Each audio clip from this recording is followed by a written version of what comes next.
예, 안녕하세요. 세뇌 탈출 40탄입니다.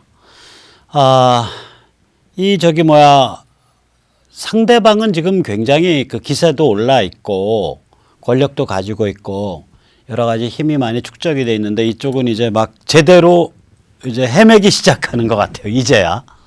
그래서 이 상대방이 어떤 상태에 있고, 우리는 어떻게 가야 되나, 이걸 오늘 조금 더 짚어봐야 될 것 같습니다.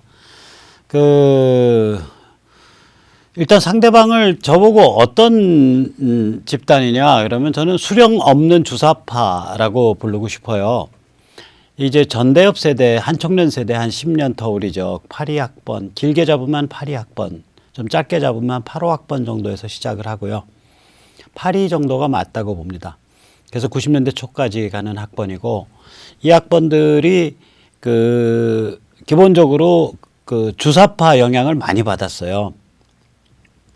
그런데 이 바보들은 아니잖아요. 그러니까 지금 상태는 대개들은 어떠냐면 간첩 내지 간첩과 연결된 그런 사람들도 좀 덜어 있겠지만은 상당수의 경우에는 수령 숭배는 없고 업보와 근성만 남아 있어요.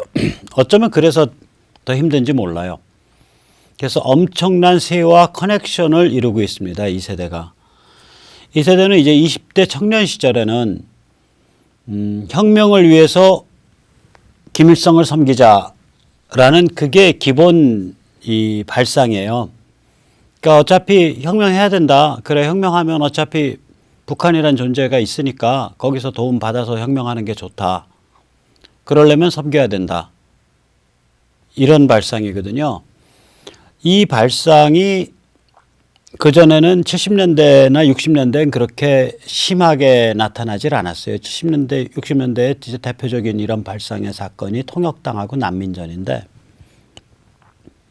난민전만 해도 충성맹세 김일성에게 보내는 편지를 보면 그게 A4로 한 장 반 정도 분량인데, 이 편지 앞대목은 김일성 수령 동무 이렇게 쭉 나가면서 이렇게 맘먹어요, 분위기가. 그러다가 편지 말미에 가면 수령님 저희 돈도 많이 도와주시고 많이 도와주세요 이렇게 납작 엎드려요. 그러니까 편지가 톤이 두 개예요. 이 주사파 한다는 사람들의 내심은 뭐냐면은 그 청년 시절에 북한의 도움을 받아서 혁명을 하겠다는 게 내심이에요. 그러니까 이게 기본적으로는 굉장히 정치투기꾼적 기질이 있는 친구들이에요. 그 다음에 이제 평양 방송을 들으면 모두가 동지가 되겠죠. 그 자기들끼리 만나서 위아래 서열 정하고 합쳐지고 또 견제하고, 이게 그런 굉장히 능수능란한 조직가 기질이 있어요. 이미 20대 때 전국 모든 대학을 휩쓰는 그런 조직을 만드니까 이 조직 훈련이 굉장히 잘 돼 있어요. 세 번째로는 거기에 한 학년에 핵심 주사파가 예를 들어서 한 200명 된다고 쳐봐요. 그렇게 해서 전국에 예를 들면 한 50개, 100개 캠퍼스를 휩쓸고 있다고 치면 한 학년이 한 2만 명 된단 말이에요. 10,000명에서 상당히 물을 제대로 먹은 주사파가, 북한의 책을 듣고 평양 방송을 듣는 주사파가 한 학년에 10,000명, 2만 명 나온다는 소리예요. 그게 10년이 쌓이면 10만, 20만이 나와요. 그러니까 이게 닭이 100마리면 봉이 3마리라고, 그런 무리들로 한 학년에 한 2, 3만씩 되니까 이 자기들 간의 그 경쟁, 도태, 협력, 굴복 이런 게임에 무지하게 능한 거예요. 그거가 이미 20대 초반에 훈련이 된 사람들이에요. 이 사람들이. 특이한 거죠. 굉장히 특이해요. 그런데다가 이제 품성론 이런 걸 가르치거든요. 주사에서는. 품성론이라는 게 뭐냐면은 이 여러 사람이나 대중 앞에 나갔을 때 말을 과격하게 하지 않고 차분하게 하고 온화하게 하고 표정을 항상 일정하게 온화하게 유지하고 그런 게 중요하다고 가르쳐요.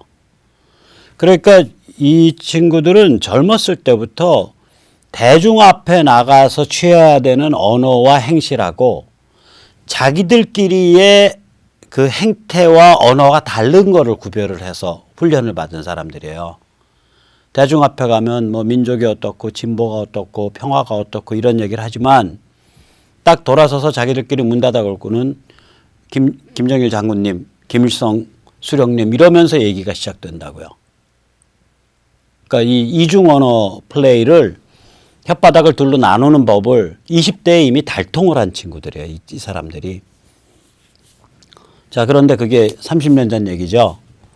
그동안 이제 뭐 북한이라는 체제는 저건 망할 수밖에 없다는 게 나날이 더 정확하게 증명이 되고 있고 90년대 후반부터는 무려 한 300만 가까운 사람들이 굶어 죽었다는 게 의무례양으로 다 알려져 있는 사실이고 그리고 대한민국은 그동안 거의 선진국 대열까지 발전을 했고 자 이러니까 그러면 옛날 거를 반성하나요? 아니에요. 이 관점이 어떤 관점이냐면 이 지금 나이 50대쯤 돼서 이 경험한 사람들의 관점은 사상의 내용이나 진실이냐 거짓이냐는 문제가 아니다. 조직화되고 세를 모으고 투쟁하고 권력을 장악하는 것이 중요할 뿐이다. 그걸 뭐 똥막대기를 들고 그 짓을 했던 뭐 진짜 무슨 뭐 저 쇠스랑을 들고 그 짓을 했던 총을 들고 그 짓을 했던 어쨌거나 사람이 모이고 세를 이루고 투쟁하고 권력 장악하면 되는 게임이다. 이것에 굉장히 능해요. 이런 사고방식에. 이미 참이냐 거짓이냐 뭐 진실이냐 아니냐 이런 거를 초탈하셨다니까요. 그러니까 가서 이제 얘기를 이렇게 해보면 어떤 느낌을 팍 받냐면 야, 너 아직도 우리가 맹목적으로 평양에 충성 바치고 있다고 생각하냐? 진짜 그런 바보 같은 종북이라고 생각하냐? 이런 식으로 저를 대하는 게 느껴진다니까요. 그 태도가.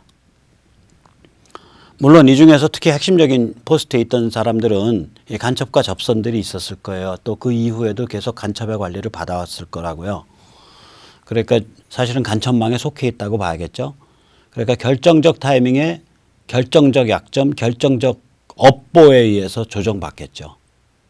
그러나 일상적으로는 자기 주관적으로는 자기가 평양에 충성을 안 바치고 있다고 생각을 한다고요.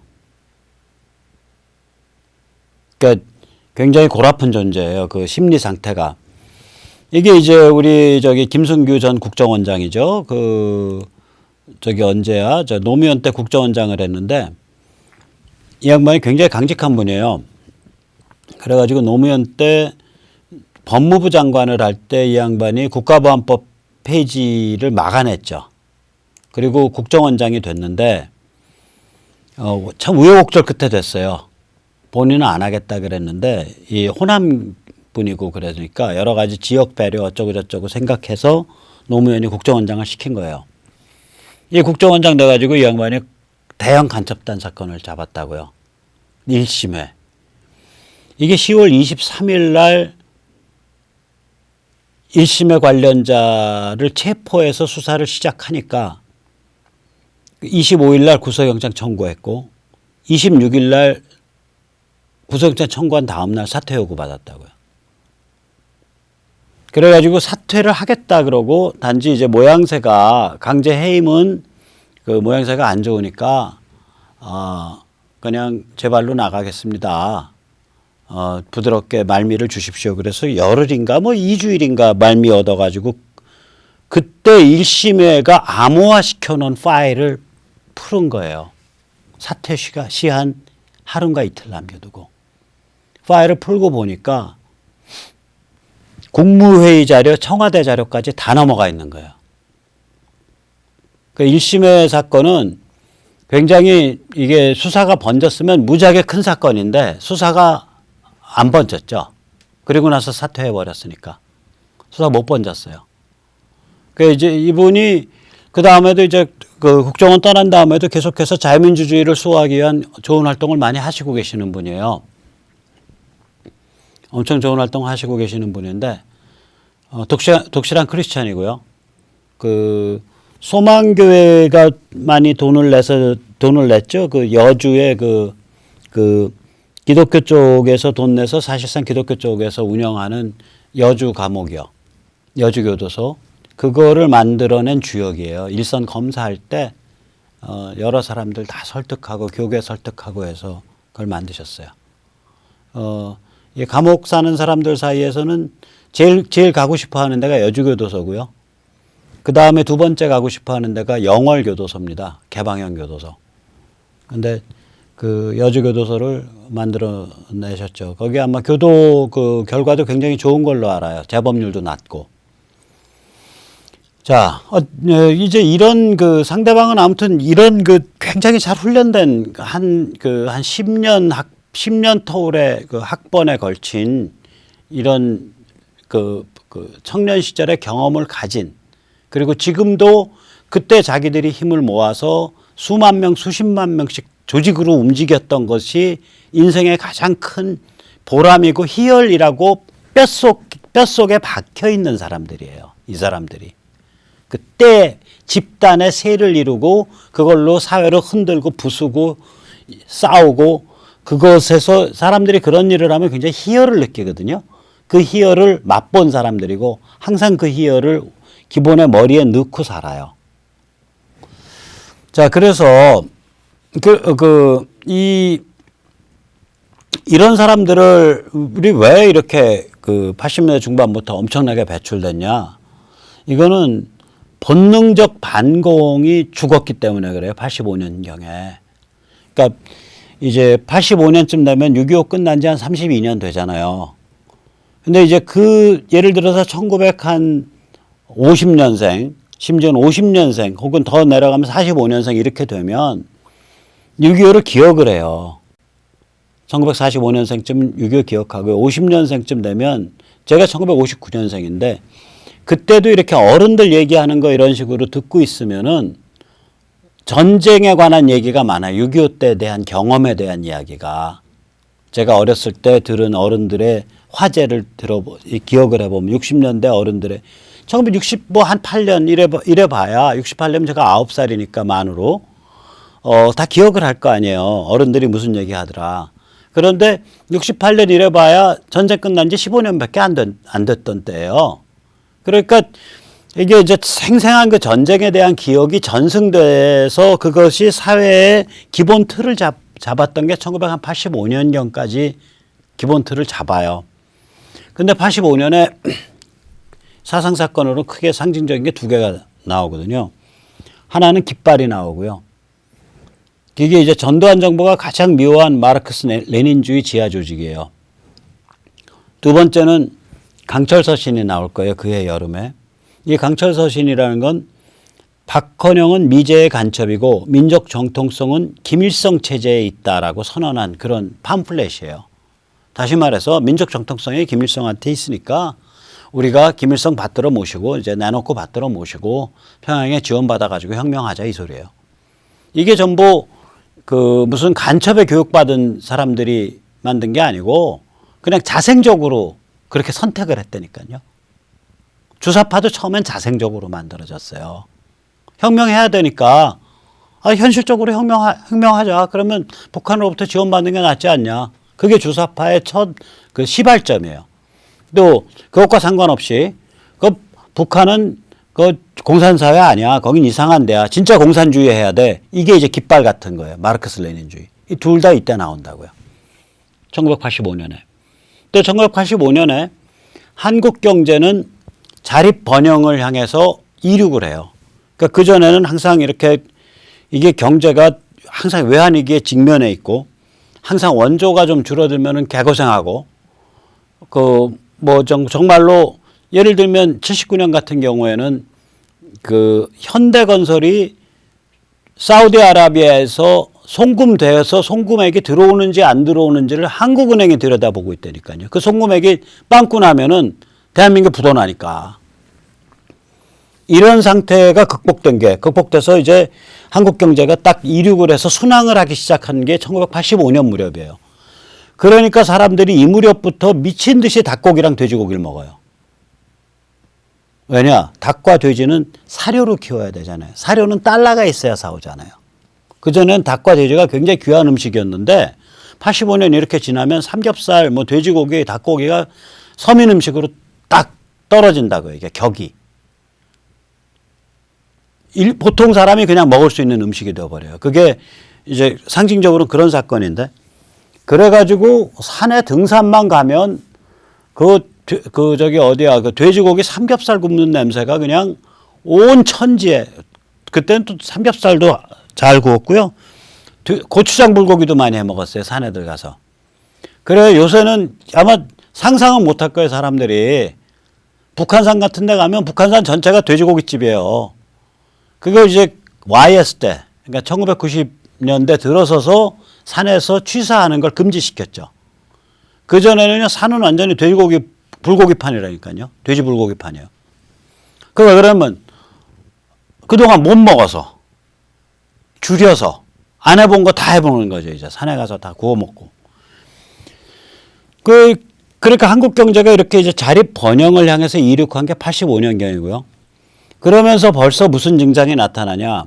88 서울 올림픽에서 미국한테는 굉장히 싸늘하고 소련과 동구는 열렬히 환영해주고 이런 분위기가 나타나요. 그래서 그때 소련 동구에서 온 사람들이 한 두세 가지 놀랐는데, 첫째, 사우스 코리아가 이렇게 잘 사는지 몰라가지고 놀랐다는 거예요. 두 번째, 자기들을 이렇게 열렬히 환영해 주는지 몰라서 놀랐다는 거예요. 게임 붙으면은 막 소련 동구 쪽 이기라고 막 박수치고 환영을 해주니까. 그러니까 좀 먹고 살게 되니까 이때부터 이제 미국에 대해서 이제 고깝게 생각하고, 이제 나도 이제 내 밥 먹고 산다 이거지. 이런 풍조가 이때 생기기 시작해요. 근데 이 풍조가 생긴 건 좋은데 거기까지는. 그 다음부터 정치 사상 이념이 완전히 공백 상태가 된 거예요. 그러니까 본능적 반공을 대체할 수 있는, 혹은 본능적 반공을 승화시킨 정치 사상이 등장을 안 하고 있는 거예요. 지난 30년 동안.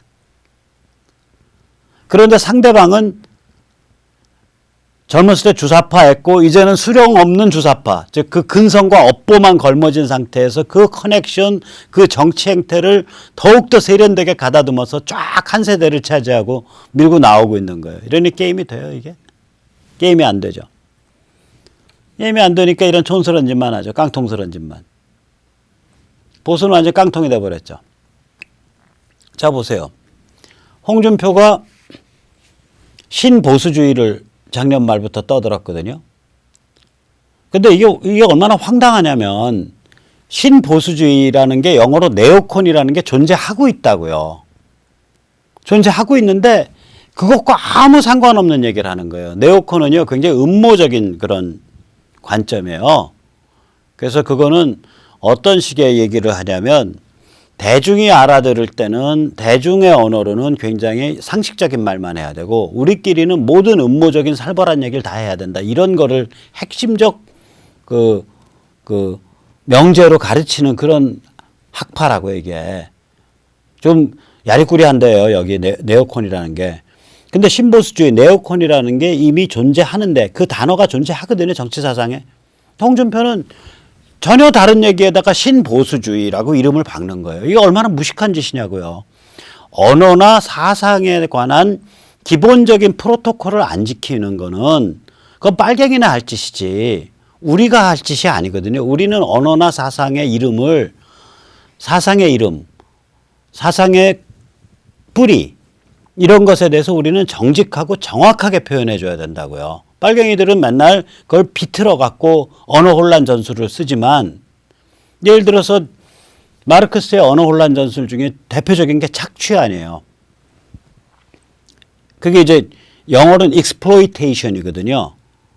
exploitation인데, 원래는 exploitation은 그런 노동에는 쓰는 게 아니에요. 사람에 대해서는. exploit는 원래 뭐냐면 자연자원을 개발한다는 뜻이에요. 자연자원을 개발해서 사용하는 거를 exploit라 그런다고요. 그걸 딱 가져다가 exploitation이라고 쓰죠. 또 마르크스가 소외, alienation이라는 단어를 썼잖아요.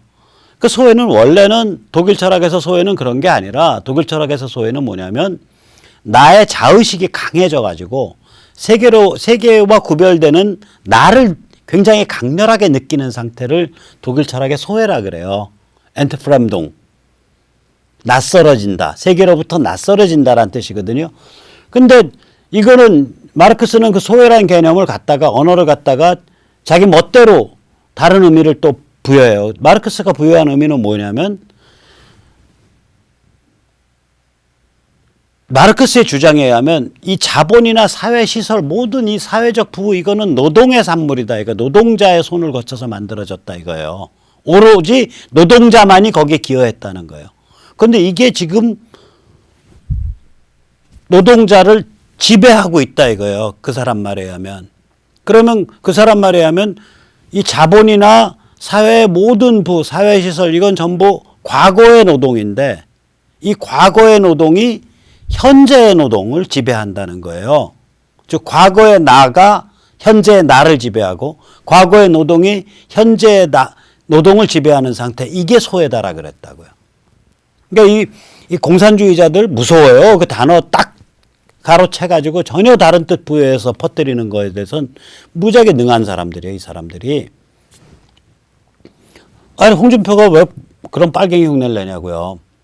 신보수주의라는 원래의 별로 좋지 않은 뜻의 단어가 있는데 그걸 갖다가 그냥 이게 홍준표식 신보수주의야. 그래가지고 결국 주장한 내용 뭐냐면은 과거의 보수주의, 기존 보수주의는 기득권의 집착이고 나의 신보수주의는 공정하고 기회를 확대시키는 그러한 보수주의야. 아니 그런 게 어딨냐고요. 조금 이따 영국 보수주의 보면 알겠지만 처음부터 보수주의는 개혁이에요. 영국 보수주의는 처음부터 개혁이에요. 그러니까 깡무식한 소리 하는 거거든요. 굉장히 중요한 정치 사상에 관해서 제대로 단 한 권의 제대로 된 책을 단 한 번이라도 제대로 읽지 않고서 그냥 타연히 내깔기는 거라고. 자기 국회의원 빠지 몇 번 달았다고. 자기 당대표라고.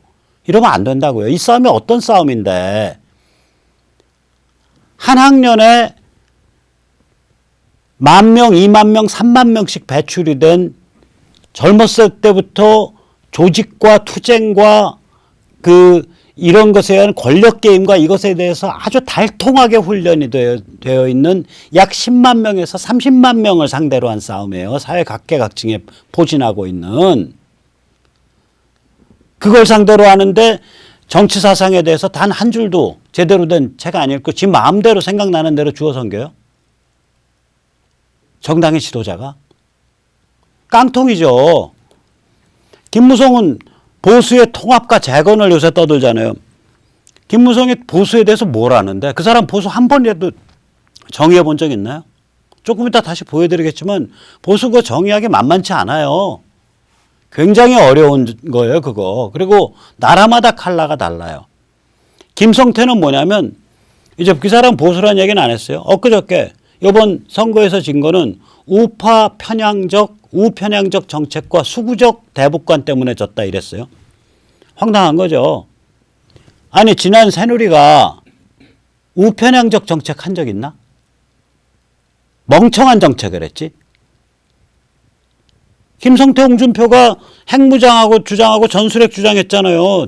아니 내가 하도 갑갑해서 자꾸 이거 보여주지만 어저께도 보여드렸지만 이런 전술핵은 B61-12 같은 전술핵은 이거는 300톤에서 5만 톤, TNT 300톤에서 5만 톤 사이에 세팅할 수 있지만 여기서 그때 제가 여러 번 보여드렸지만 이거 저기 뭐야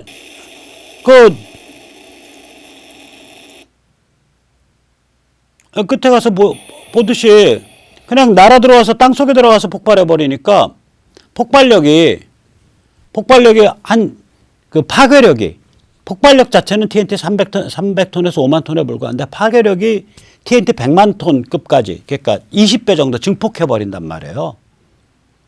이런데 이 전술핵을 우리가 갖다 쓰겠다는 동 주한미군이 운용해야 된다는 동 아니 주방을만 하기 때문에 F-22에 싣고 와서 그냥 놔버리면 되는 건데 어떻게 운영하든 건 미군이 알아서 운영하면 되지. 우리가 주장해야 되는 건 야 저기가 극악무도한 대량殺傷전체주의 체제니까 절대 너희 미국 물러나지 말고 저기를 예방전쟁을 해서라도 저기에 핵과 저기에 저거를 패야 돼. 근데 좀 전쟁 좀 잘 디자인해서 우리 안 죽게 해줘. 그리고 북한 사람들 좀 제발 덜 죽게 하는 그런 스마트한 방법 좀 같이 좀 생각해보자. 이렇게 통 크게 나가야 되잖아요. 홍준표 미국 가서 작년 여름인가 작년 가을에 뭐라 그랬어요? 하루에 전쟁하면 6만 명씩 죽어나갑니다. 지가 뭘 한다고. 군사기술 공부하려면 제대로 해야죠. 그러니까 김성태는 우편향적 정책과 수구적 대북관 때문에 뭐 선거에 졌다 그러는데 선거에 진 거요 깡통이고 무식해서 진 거예요. 깡통이고 무식하니까 이 꼴 한 거네. 나 김성태 당신도 여기 가서 앉아있네 보니까 여기. 왼쪽에서 두 번째가 당신 아니요? 여기. 더 크게 해줄까? 김성태 씨, 더 크게 해줘요? 한 번 더 크게 해줄까? 당신 얼굴이네, 이거. 이런 무식한 짓 해서 진 거예요. 100명이나 있는 정당에서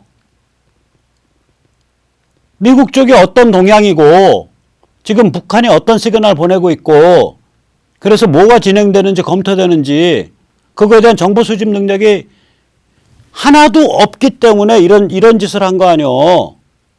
이게 무슨 뭐 수구적 행태야. 이거 무식한 행태지. 말은 똑바로 하셔. 왜 선배 세대가 피땀 흘려서 싸운 걸 왜 수구라고 매도해? 선배 세대가 기적적으로 싸워서 스탈린과 모택동이 실제적으로 주도한 그 6.25 남침을 물리친 거 아니요. 그걸 왜 수구라고 하냐고. 선배 세대의 입장을 생각을 해야지. 그 양반들을. 참 입에서 나오면 다 이런 말 하니까 이게 정남이가 떨어져서 당신네 당에 표 찍겠어 이거? 나는 간신히 찍어줬지. 저는 간신히 찍어줬어요. 어저께도 말했지만 문재인이 미워서. 그러나 당 자체로만 따지고 보면 이건 완전히 깡통당해요. 무식해요. 그냥 무식하다고. 그냥 무식한 배부른 몰입의 정당이에요 이게. 그래놓고 뭐 보수를 찾고 뭐로 하냐고. 내가 그래서 하도 황당해서 김무성 씨한테 한번 특강을 해주려고. 자, 김무성 의원님 잘 들어보셔. 보수가 나라마다 좀 달라요 이게. 나라마다 다르다고요. 이 영국의 보수는 혁명에 반대하는 자유민주 개혁 성향의 정치 사상에서 출발한 거예요. 우선 영국이 보통 나라가 아니에요. 한번 보시죠. 이 영국은요, 11,700년 전에 빙하가 본격적으로 녹기 전까지는 빙하 아래 짓눌려 있었어요. 그때 빙하 두께라는 게 뭐 2,000m, 3,000m 돼요. 지금도 남극 가면 수천 메터 되잖아요. 그 영국 땅은 지금도 솟아오르고 있어요. 그 빙하 녹은 것 때문에. 지금도 매년 솟아올라요. 조금씩. 그렇게 빙하 녹고 나서 11,700년 전쯤부터 빙하가 녹기 시작했으니까 한 8,000년 전쯤 돼야 이제 사람이 들어가 살만한 데가 된 거예요. 그럼 8,000년 전에 그때는 이미 사람들이 농경을 할 때라고요. 금속은 안 썼지만. 그러니까 양도 기르고 오리나 닭도 기르고 그리고 밀이나 이런 것도 농사도 질 줄 알고 이렇게 농경을 할 줄 아는 사람들이 빙하가 녹아서 지금 그 신개척지 프론티어로 건너간 거예요. 그때는. 프론티어였다니까요. 가장 풍요한 미국의 서부 프론티어 같은 빙하가 녹아서 막 신천지가 열려져 가는 그런 프론티어라고요. 3,000년, 4,000년 전에는요. 세계에서 가장 강력하다고 세계 최대의 청동기 생산기지예요. 영국제 청동기가 청동은 아무 데서나 못 생산해요. 그 주석이 나와야 되거든요. 주석은 아무 데서나 나오는 광물이 아니에요.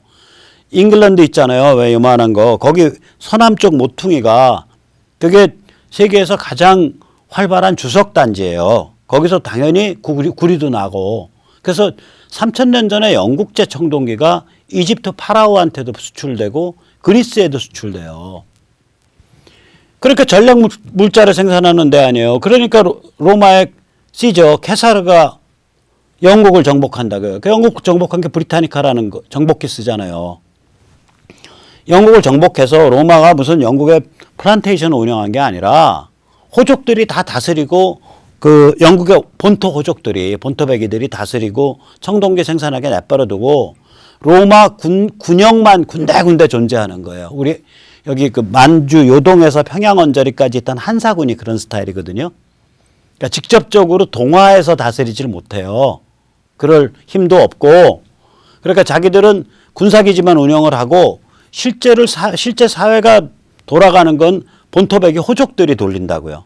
그 상태에서 영국이 로마의 문명을 흡수를 해요. 영국 사람들이. 10세기 때는요, 세계 최초로 성경 번역을 시도한 나라예요, 여기가, 영국이. 14세기에는요, 14세기 이후에 16세기까지, 그리고 그 이후까지 영국이 개신교, 프로테스탄티즘 교회 조직을 발명을 해요. 자, 여기서 저는 교회 문턱 바깥의 사람이지만, 이거 굉장히 중요한 얘기를 하겠습니다. 인류가요, 발명해낸 교회 조직 원리는 이때까지 5개를 안 넘어요. 5개밖에 없어요. 하나가 바빌론에 잡혀간 유대인 노예나 천민들이 만들어낸 유대인 교회 조직 시네고그가 있어요. 두 번째가 국제적인 교단이 존재하고 그 교단이 각국의 신앙과 정신과 문화를 지배하는 시스템이에요. 그게 로만 카톨릭이에요. 바티칸이 신앙과 정신과 문화를 지배하잖아요. 각 왕국에, 각 영주국에.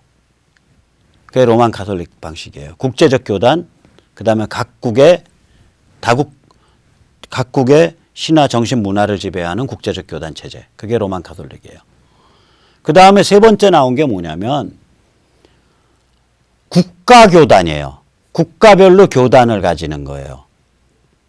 이게 마르틴 루터하고 영국의 틴데일이에요. 그래서 루터교를 채택한 독일 영주 국가들이 등장한 것도 16세기고요. 그러니까 영주 국가 국가교단 체제죠.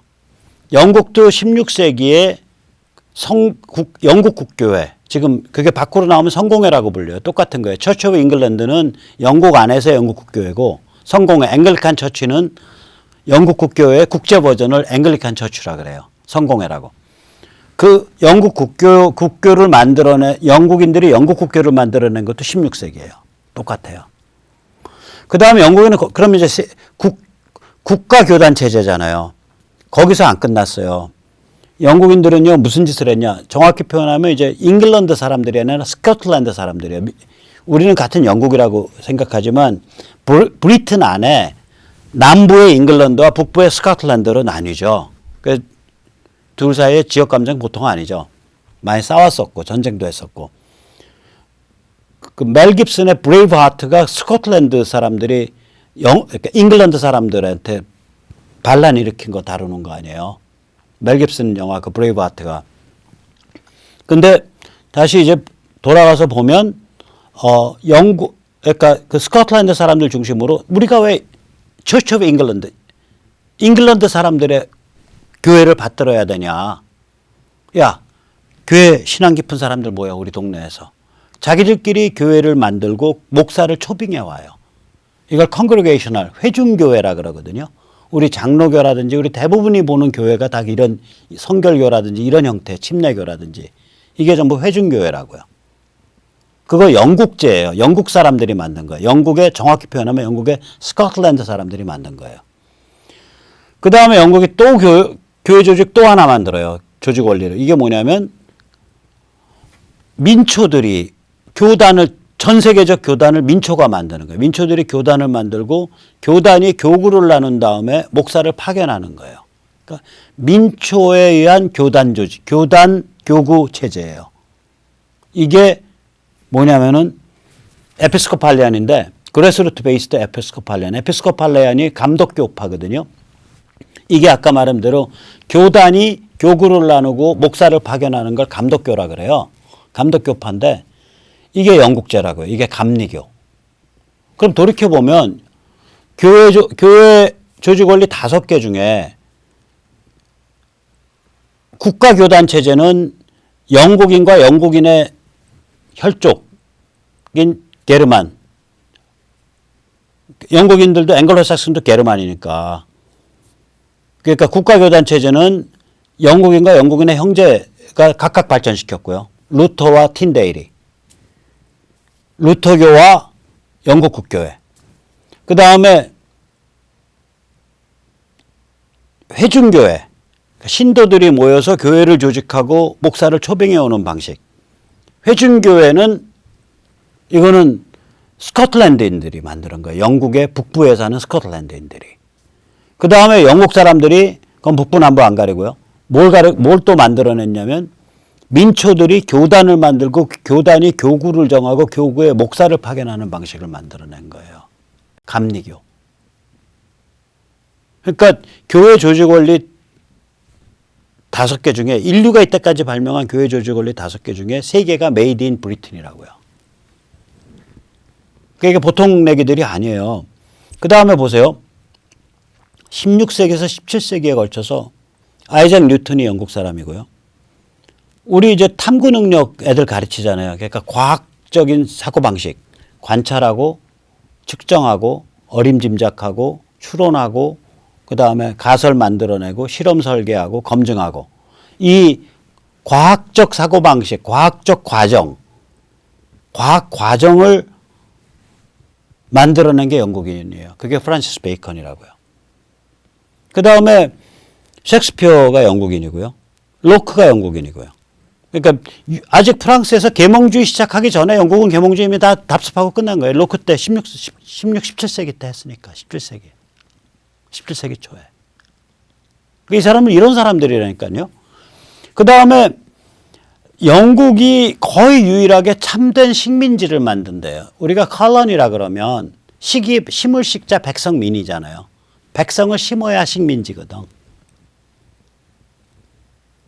다른 데는요, 프랑스 애들은 가서 약탈을 했다고요. 그냥 현지 사람이랑 현지 여자 중에 좀 이쁘장한 여자 결혼해갖고 거기서 애 낳고 혼혈 낳고 뭐 약탈하고 현지에서 왕처럼 살고 그냥 현지인들 쫙 놓고. 영국인들은 그게 아니라요. 가서 뉴 잉글랜드를 만들었다니까요. 떼거지로 가서 원주민들 살살 꼬셔가지고 싼 가격에 왕창 땅 사들인 다음에 거기다가 그냥 사람들이 그냥 떼거지로 거기다 자기들 마을을 만들어 버려요. 이 사람들은. 거기 갈 때 이제 엔지니어, 목사, 지식인 뭐 이런 사람들 몇 명 있고요. 나머지는 전부 도둑놈, 창녀, 무슨 뭐 이제 뭐 깡패 뭐 이런 죄수들 뭐 이렇게 해서 가는 거예요. 근데 가면은 버젓한 사회를 만들어내요. 그러니까 대영제국이 뭐 해가 지지 않는다 그러잖아요. 대영제국 해가 안 지죠. 왜냐? 어디 가든지 뉴 잉글랜드가 있는 거예요. 뉴 잉글랜드가. 어딜 가더라도. 이런 식으로 약간 만들 줄 아는 사람들이 독일인들하고 덴마크인들이에요. 다 게르만 계통이 이런 짓을 해요. 이 프랑스 사람들이 이런 짓 못했어요. 그쪽은 규모가 작았고 영국은 일찌감치부터 이걸 했다고요. 그러니까 어딜 가더라도 영국인 정착지가 있는 거죠. 영국인의 대규모 정착지가 있는 거예요. 그러니까 지구촌 어딜 가더라도 뉴 잉글랜드를 만드는 거예요. 그 미국 북미에 만든 뉴 잉글랜드가 확대돼 갖고 만들어낸 나라가 미국이잖아요. 북미의 뉴 잉글랜드 지역이라는 게 지금 필라델피아 뭐 펜실베니아 그 뉴욕 뭐 이런 데거든요. 거기 그 뉴햄셔 뭐 이런 언저리라고요. 전부 보스턴 있는데 매사추세츠 약간 영국 본토랑 기후가 좀 비슷하죠. 항상 좀 비도 좀 부슬부슬 올 수도 있고 그 다음에 그 기후 때도 비슷하고. 그러니까 떼거지로 가서 살아야 되니까 뭐 이렇게 뭐 플란테이션 작물을 많이 사탕수수 작물하고 이러려고 가는 게 아니라니까요. 영국과 기후가 비슷한 데 가서 그냥 꽉 틀 받고 살아요. 아니 이쪽 와도 그렇잖아요.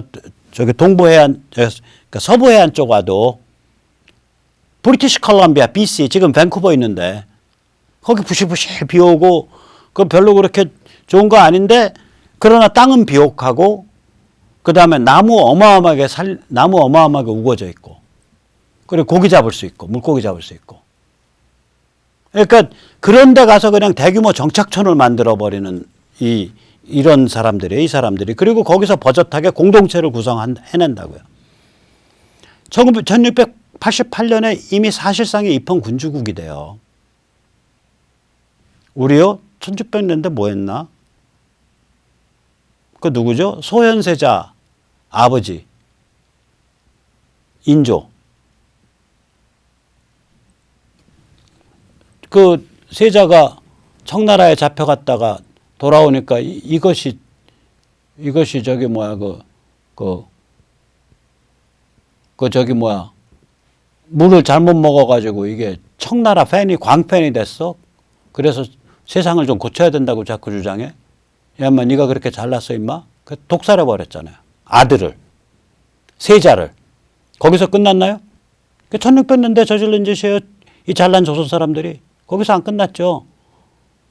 왕비한테 사약 내서 너 네 남편 잘못 관리했잖아요. 이년아. 그러고 사약 내려서 죽였죠. 거기서 끝났나요? 지 손자 둘. 그 저기 제주도로 유배 보내서 곤장으로 때려 죽였잖아요. 왕이란 자가 아들이 개화사상을 가졌다고 아들을 독약을 먹여서 죽이고 왕비한테 사약을 내려서 죽이고 손자를 곤장으로 때려서 죽이고 저쪽에서는 지금 그 시대쯤 되면은 지금 셰익스피어 나오고 로크 나오고 프란시스 베이컨 나오고 다 나왔을 때예요. 뉴턴 나왔고 조선 땅에서는 그 짓 했다니까요. 이쪽에서는. 이게 가만히 동시대 때 영국에서 벌어진 일하고 조선 땅에서 벌어진 일을 보면 정말 우리가 지금 영국을 이렇게 마음대로 여행을 가서 뭐 사는 것도 우리랑 비슷하고 참 세상 좋아진 거예요. 엄청난 일 해낸 거예요. 한국인들이. 자, 이런 상태에 도달한 민족이에요. 이 민족이. 그러니까 보수주의가 나오죠. 보수주의는 뭐냐면 1789년에 프랑스 혁명이 딱 터지니까 영국 안에서 야 우리도 프랑스 혁명처럼 왕실 없애버리고 공화국 가자라는 흐름이 만들어졌어요. 그러니까 에드먼드 버크가 빵 하고 나서서 뭐라 그러냐면 이 흰색 글씨가 영국 보수주의의 핵심 멘탈이에요. 이 사람은 참 보수당 출신이 아니에요. 토리당이 아니라 자유당, 휘그당 출신이에요. 리버럴이에요. 그리고 굉장히 개혁적인 사람이에요. 이 사람 나중에 무슨 개혁했는지 제가 말씀을 드릴게요. 프랑스 스타일 혁명은 피바다 지옥이야. 그거 다 정치 투기꾼과 이상한 놈들이 다 설쳐갖고 나중에 아주 사회를 망가뜨리는 거야. 그 길 가면. 아직 혁명 진행하기도 전이에요. 1790년 1년 만에 이 말이에요. 이 사람이. 앞으로 혁명 어떻게 간다를 예언을 한다고요. 혁명이 1789년에서 한 10년 이상 가다가 기력이 소진돼서 너자빠지고 나폴레옹에 의해서 접수돼 버리잖아요. 군인에 의해서. 프랑스 스타일 혁명은 피바다 지옥이다. 정치 투기꾼들이 날뛰는 현세의 지옥이다. 사회가 망가진다. 거기서는 개인의 목숨을 파리처럼 죽여가지고 합리적 사회를 만들겠다고 난리를 부리고 있지만 개인은 사회의 부속품이 아니다. 개인은 존엄한 존재다. 따라서 사회는 지속과 변화 사이에 절묘한 균형점을 따라서 바뀌어 나가야 된다. 한편으로 보면 지속성이 유지돼야 되고 다른 한편으로 보면 그 지속성 속에서도 끊임없이 개혁이 이루어져야 된다. 이런 주장을 해요. 이게 영국 보수주의의 기본 멘탈이에요.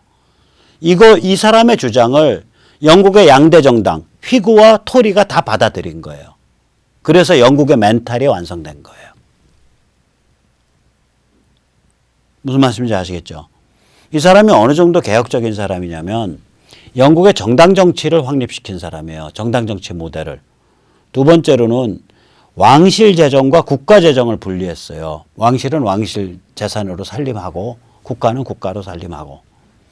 그 다음에 세 번째로는 미국이 독립하기 전에 미국에 대해 획기적 자치권을 줘야 된다고 주장을 해요. 그래가지고 거의 반역자로 몰릴 뻔했다니까요.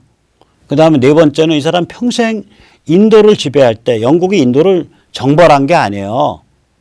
인도의 내부의 토 세력 간의 전쟁이 붙으니까 영국 보고 와서 관리해달라 그랬다고 영국 사람들한테. 그래서 그게 인도가 지가 걸어서 영국 품으로 들어온 거예요, 이게. 그 인도에 주둔한 영국군 병사나 영국군 관리의 숫자가 굉장히 작아요, 의외로. 그러니까 이 사람 글 써보면 이건 하나님이 신이 우리한테 인도를 관리하라고 맡겨주신 건데 이 토우들이 잔인하게 서로 잡아 죽이고 음모 짜고 모략하고 막 그 갈기갈기 찢겨서 이러다가 이게 사회가 개판이 나니까 이 영국한테 지발로 걸어 들어온 케이스거든, 인도가. 그러니까 이게 우리한테 맡겨주신 건데 우리가 이거 관리할 때 우리 방식에 우리 관점만 가지고 우리 기준으로 너무 강제하면 안 된다. 이 사람들의 관습법과 이 사람들이 가지고 있는 자기 나름의 그런 규칙과 질서를 최대한 존중해야 된다. 이런 주장을 한다고, 이 사람이. 그래가지고 동인도 주식회사의 그 잘못된 관행에 대해서 거의 말년에 한 10몇 년 동안 외롭게 투쟁해요. 그리고 이 사람 카톨릭 보호하다가 그 매 맞아 죽을 뻔하죠. 테러당해서 죽을 뻔하고. 자, 이게 보수예요. 영국의 보수. 그런데 홍준표 씨, 이걸 두고 기득권을 수호하는 게 기존의 보수였고 이제 나 홍준표가 신보수주의를 선언하노라. 이게 무슨 개무식한 소리냐고요, 당신. 이게 무슨 개무식한 소리냐고요.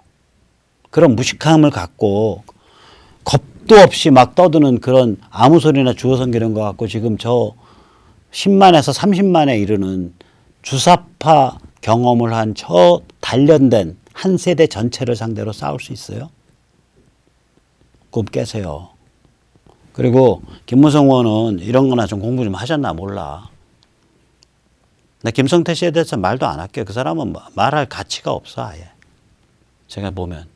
그냥 아무거나 줘 섬기는 사람이에요. 진짜로. 자, 보세요. 보수주의라는 건요, 나라마다 좀씩 컬러가 달라요.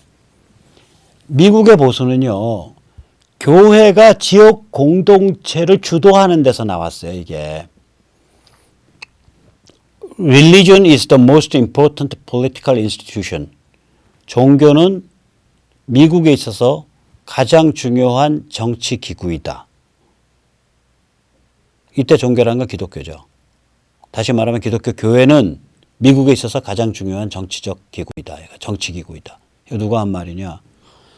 미국의 민주주의라는 고전 중에 고전을 쓴 사람이 있어요. 알렉산더 토크빌. 프랑스 지식인이고요. 그 사람 책에 나오는 말이에요. 프랑스가 혁명에 의해서 개걸레같이 망가지는 거를 보다가 마음이 아파서 미국에 견학을 간 거예요. 그래서 미국을 관찰을 하고 그 책을 쓴 거예요. 자기 나라를 그러니까 너무나 슬픈 상태라서. 혁명에 의해서 개걸레가 된 게 너무나 슬퍼서.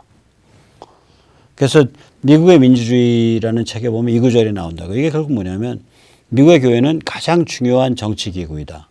교회에서 지역 공동체의 대소사 전체가 결정됐었어요. 한국은 교회가 아무리 커도 예를 들면 어마무시하잖아요. 사랑의 교회 그 서초 그 향나무 사거리에 가면 서울 서초구 서초동에. 거기가 서초구는 물론이야 서초동의 대소사 결정하나요? 못하죠. 한국의 교회는 아무리 커도 한 지역 공동체의 대소사를 결정하는 논의의 장이 아니에요. 미국은 안 그래요. 아주 옛날부터, 그러니까 1600년대 나라가 만들어지기 전부터 교회가 해당 지역, 해당 공동체의 대소사를 결정하는 마당이에요. 미국은 그 전통이 있었다고요. 즉 교회가 중심이 된 지역 공동체의 풀뿌리 민주주의가 미국 보수주의의 뿌리예요. 이게. 우리가 한번 생각을 좀 해봐야죠. 야, 그런데 왜 미국 건국의 아버지들, 파운딩 파더스들은 왜 미국을 기독교 국가로 안 만든 거야? 종단 문제 때문에 그래요. 기독교 국가라는 건 국가 종단이 있어야 돼요. 국가 종단 없으려면 카톨릭이라도 해야 돼요. 혹은 국가 종단을 갖든지. 영국은 영국 국교를 갖고 있죠. 덴마크는 처치 오브 덴마크를 갖고 있어요. 처치 오브 덴마크이 그 덴마크 처치가 그게 루터교예요. 루터교인데 덴마크 처치의 수장은 덴마크 왕이죠. 덴마크 지금도 왕국이죠. 독일의 전신 프러시아 같으면은 독일 제국이 됐을 땐 남부의 카톨릭 지역에 들어왔기 때문에 국교가 없어졌어요. 독일 제국은 1870년에 들어왔고요. 그 전엔 프러시아인데 프러시아는 프러시안 유니언 처치, 그 루터교예요. 프러시아 통합교라는 국교가 있었다고요. 그러니까 미국이 기독교 국가, 크리스천덤, 그러니까 기독교를 국교로 삼고 있는 국가가 되려면 미국 종단이 있어야 돼. 처치 오브 아메리카가 있어야 돼요. 없잖아요. 그걸 둘 수가 없었다고. 왜냐하면 이미 200년 동안 유럽 각지에서 이민자 그룹이 각각의 처치를 들고 들어왔거든. 그러니까 같은 영국에서 와도 어떤 데는 그러니까 그 성공회를 들고 왔다고요. 그 처치 오브 잉글랜드, 영국 국교를 들고 왔다고요. 어떤 데는. 그거 이제 미국에서는 영국 국교라고 부르기 싫으니까 에피스코팔 처치라고 불러요. 에피스코팔. 그러니까 미국 성공회예요. 그러면 또 어떤 데는 같은 영국 사람이라도 장로교를 들고 왔다고요. 프로테스탄을. 또 어떤 데는 뭐 루터교를, 독일에서 온 사람들은 루터교를 들고 왔어요. 또 어떤 데는 스위스에서 그 기독교 공동체주의 있어요. 사회주의자들처럼 커뮌 만들어서 살아가는 거. 그런 건 두세 개 종류 있거든요. 거기서 박해 엄청 받았다고, 유럽에서. 후서나이트인가 뭔가 뭐 그런 것들이 있어요. 그런 데서는 또 그런 기독교 공동체주의, 기독교 공산주의적 공동체주의. 그건 이제 사회적으로 위험하진 않아요. 자기들끼리 꼬면 만들어서 사는 거니까 기독교 공동체주의 교회 갖고 들어왔다고. 온갖 것이 다 들어온 거예요. 어떤 데는 카톨릭 갖고 들어왔고, 아이리시인들은 카톨릭 갖고 들어왔을 거 아니에요. 프랑스 사람이나 아일랜드나 이태리 사람들, 스페인 사람들은 미국 이민 올 때 카톨릭을 갖고 들어왔을 거 아니에요. 그러니까 여기서는 미국에서는 국가 종단을 만들 수 없는 거예요. 그러니까 기독교 국가를 못 만드는 거죠. 그 대신 성경에 손을 얹고 선서하죠. 내가 무슨 종단에 있는 사람이든 바이블을 인정하냐, 그것만 확인하는 거예요. 성경을 인정하냐. 참고로 전임 미국 대통령이나 영부인들의 장례식이 잘 치러지는 그 워싱턴 대성당이 있어요. 이거 미국 성공회 교회죠. 워싱턴 캐세드럴, 워싱턴 내셔널 캐세드럴이라고. 멋있어요. 여기서 전임 미국 대통령들, 레이건 여기서 했고 포드도 여기서 했을 거예요. 뭐 다 그런 건 아닌데 이제 유족들이 선택을 하면, 그리고 영부인들은 여기서 많이 했어요. 한 20명 했을 거예요. 대통령 중에는 한 10명, 5명 했을래나? 그러니까 이거는 미국 성공회 교회예요. 다시 말하면 영국에서 뿌리를 둔 영국 국교회의 미국 버전에서 한다고요. 영국을 상대로 해가지고 독립전쟁을 벌인 나라인데 여기가. 그럼에도 불구하고 영국 성공회 바탕을 둔, 그러니까 영국 국교회 바탕을 둔 미국 성공회 교회에서 대통령들이 장례식을 올리고 영부인들이 장례식을 올리는 거예요. 이 정도로 뿌리가 깊어요, 이게. 자, 그러면 한국의 보수주의는 뭐냐? 교회 다니시는 분들만 보수주의를 논하는 게 맞아요, 한국에서는. 아까 영국과 같은 그런 데 없잖아요. 영국의 보수와는 다르죠. 한국 보수주의는 제가 이렇게 사회적으로 세를 형성하고 있는 건 기독교뿐이에요. 기독교 보수주의예요.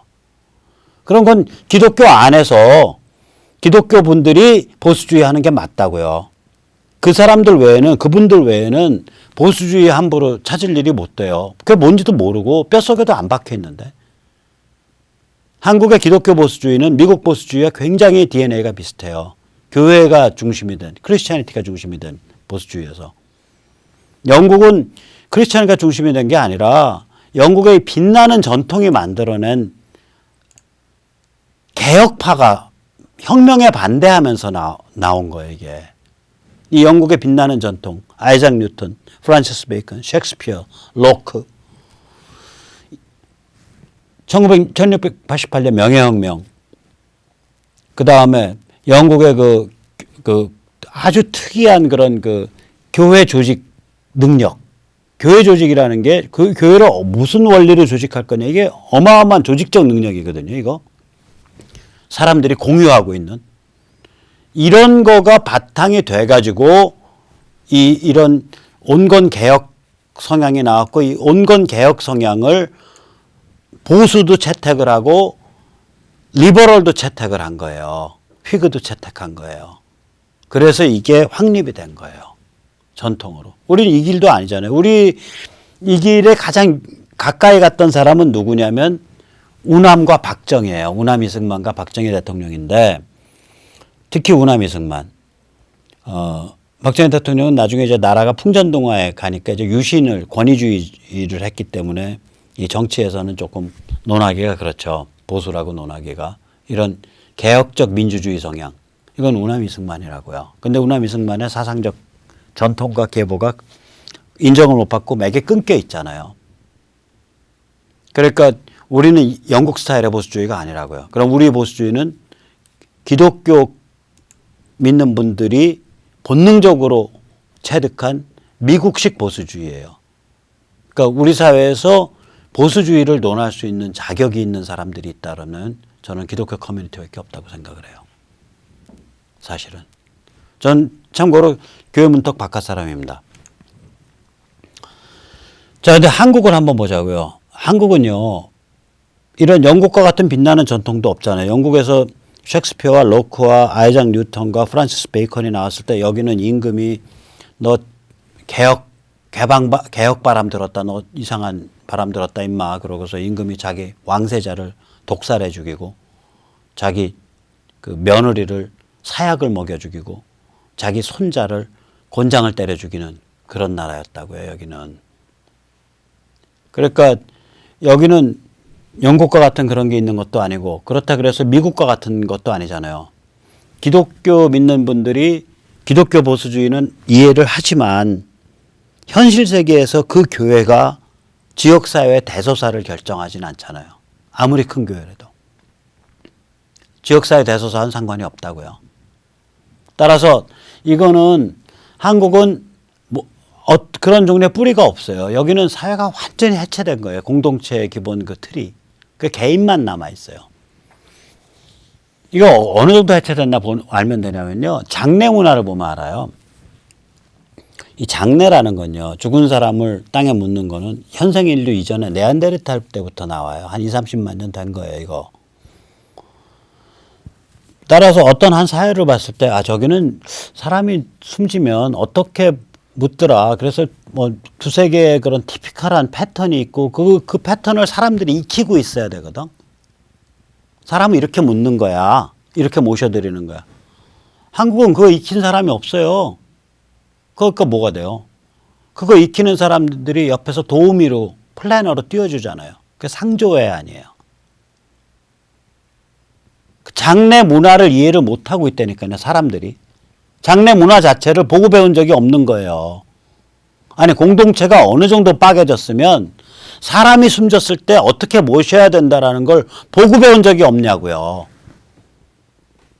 끔찍할 정도로 빠개졌다는 얘기예요. 사람이 숨지면 이렇게 모시는 거야 라고 뭔가 보고 배우는 게 있어야 될 거 아니에요. 몸은 어떻게 닦아내고 뭐 직접 닦는 힘은 없더라도 어떻게 염을 하고 어떻게 모시고 뭐 그런 프로세스에 관한 이해가 있어야 되잖아요. 그게 어른들이 하는 걸 어렸을 때부터 이렇게 힐끗힐끗 보면서 또 자기 나이 들어오면 자기가 자기 책임 아래 또 해보면서 그리고 또 아래 자기 아들 손자한테 전해지고 그 손님 치르고 맞고 이런 거 다 이거를 하나도 모르잖아. 그러니까 상조회가 나오는 거 아니에요. 장례 토탈 케어 서비스. 저는 이 상조회 굉장히 그 훌륭한 비즈니스로 번성하는 걸 보고 좀 슬픈 마음이 들더라고요. 우리 사회가 사람이 돌아가시면 숨지면 어떻게 모셔야 되는지를 보고 배우지도 못하는 사회가 돼버렸구나 이제. 이것까지 다 남한테 돈 주는 서비스로 맡기고 그 플래너로부터 그 도우미로부터 도움을 받아야 되는 가르침을 받아야 되는 그런 상스러운 사회가 됐구나. 제가 이제 장인 장모 어머니 아버지를 다 모셔봤거든요. 그러니까 4번 모시니까 좀 알아요.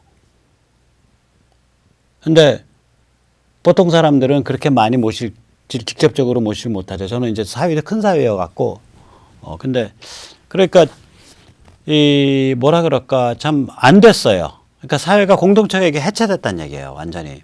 한국에서 오직 개인, 자유식 덩어리, 자유식 뭉치만 남아있죠. 그러니까 한국의 문제는 뭐냐면 이 자의식 뭉치들이 공동체를 구성할 수 있냐, 이 개인들이. 그게 한국의 정치적 과제예요. 이건 굉장히 중요한, 근데 그 공동체도 미국에 버금가는, 영국에 버금가는 그러한 성숙한 자유민주주의 공동체를 구축할 수 있냐. 이게 한국의 과제라고요. 이런 경우는 없었어요.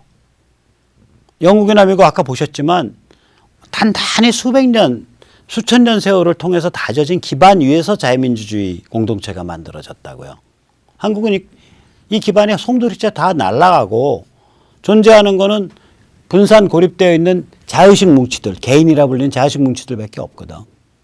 여기서 과연 자유민주주의 공동체, 자유민주주의 사회가 구성될 수 있냐 이런 문제라고요. 쟤들은 좌파는 왕년의 주사파가 주도하는 가짜 공동체, 당신의 행복을 책임지는 국가를 제공합니다. 당신의 인생을 책임지는 정부를 제공합니다. 이 가짜 공동체를 내세우죠. 국가 정부라고 불리는. 국가나 정부는 공동체가 아니에요. 국가나 정부는 사회가 아닙니다. 그거는 권력 투쟁의 게임에 의해서 권력을 장악한 자가 운영하는 기구지 그거가 공동체가 아니에요. 국민과 공동체 성원을 구별 못하면 안 돼요. 국가 공동체란 말은 사실 웃기는 얘기예요. 그거는. 공동체는 그거보다 훨씬 더 기본적인 거라고요. 국가와 사회가 다르잖아요. 스테이트와 소사이어티는 다른 거거든요. 소사이어티, 사회가 바로 공동체죠. 공산 전체주의 체제는 사회를 해체시켜버리죠. 사회를 없애버리고 그 자리에 전지전능한 국가와 정부를 들여놓겠다라고 약속을 하죠. 그렇게 해서 피바다를 만들죠. 그거랑 많이 틀리지 않아요. 왕년의 주사파가 주도하는 이 가짜 공동체, 즉 국가, 정부가 인생과 행복을 책임지겠다고 나서는 거죠. 그럼 우리가 국가나 정부 바깥에서 정말 자유민주적 문화 기풍에 의한 공동체가 만들어질 수 있냐. 우리가 그걸 만들어내지 못하면 쟤들을 궁극적으로는 이길 수가 없는 거예요. 근데 전 비관 안 해요. 왜냐? 이 싸움은요, 이길 때까지 반복되는 싸움이거든. 이길 때까지 반복돼요. 왕년 주사파나 저런 이상한 자들이 주도하는 가짜 공동체 가지고는 인간이 충족되지 못하기 때문에 이길 때까지 반복된다고요. 오늘 제가 백모가 이 싸움 깨끗거리면서 시도하다가 이제 기력이 소진해가지고 못 이기고 죽었어요. 그럼 제 아이 때에서 또 진행될 싸움이고요. 그때 못 이겨요. 제 손자 때에서 진행될 거고요. 그때 못 이겨요. 제 증손자 때에서 진행될 텐데. 언젠간 이겨요. 해결될 때까지 싸울 수밖에 없는데. 그래서 저는 낙관하는 거예요. 자, 마지막 보시죠. 보수가 아니라 자유민주를 공통의 정체성으로 삼아야 돼요. 자, 미국과 서유럽은 지금 정치 구도가 특히 트럼프 되고 나서 보수 대 PC 좌파로 딱 갈린 거예요. PC 좌파라는 건 뭐냐면 정치 위선 완장질 좌파죠. 동성결혼, 성소수자의 인권, 군대 내 인권, 복지와 행복을 책임지는 정부, 세금 많이 걷어서 부자로부터 세금 많이 걷어서 가난하고 정의로운 자들에게 많이 나눠주는 정부. 이런 게 PC 좌파죠. 이게 보수와 PC 좌파로 나뉘고 있는 거예요. 미국이나 이제 서유럽은. 그런데 거기는 PC 좌파도 전체주의 대량 학살에는 반대예요. 대표적인 케이스가 이 아저씨죠. 마이클 컵이 오스트리아 대법관 출신인데요. 이 아저씨 1984년인가 85년부터 나 동성애자야 하고 나온 사람이에요. 동성애 할배예요. PC란 말이에요. 근데 이 할배가 유엔의 북한 인권 조사관 할 때 북한 인권 백서를 만들었어요. 그래 놓고 북한의 상황에 대해서 쟤들은 히틀러보다 더 지독한 대량 학살 체제다. 김정은 보고, 야, 인마, 너 인마 지금 헤이그 국제사법재판소에 너 이제 고발당해. 반인류 범죄자로. 그 얘기한 사람이에요. 이거에 바탕을 둬서 미국이 명분을 가지고 북한의 숨통을 조이는 경제 봉쇄 체제를 만든 거예요. 니키 헤일리가. 미국의 그 유엔 대사가 이 사람이 쓴 보고서에 바탕을 해서 마이클 커비에. 그러면 거꾸로 물어보자고. 엊그저께 보니까 뭐 어떤 여자 하나 서울시의원에 당선됐더만 그래서 마이크 잡으니까 약자의 편을 들고 뭐 성소수자 동성애자의 편을 들고 한참 떠들어요.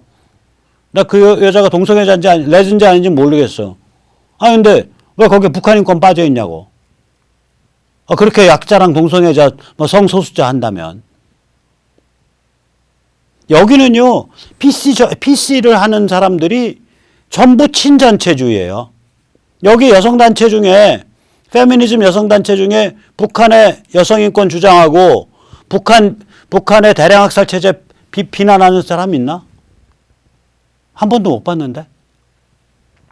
여기는요. 재밌는 게 PC가 전부 친북이에요. 나 이 사람들 만나면 동성애 주장하고 하는 사람들 만나면 야 당신 마이클 커비 좀 닮아봐.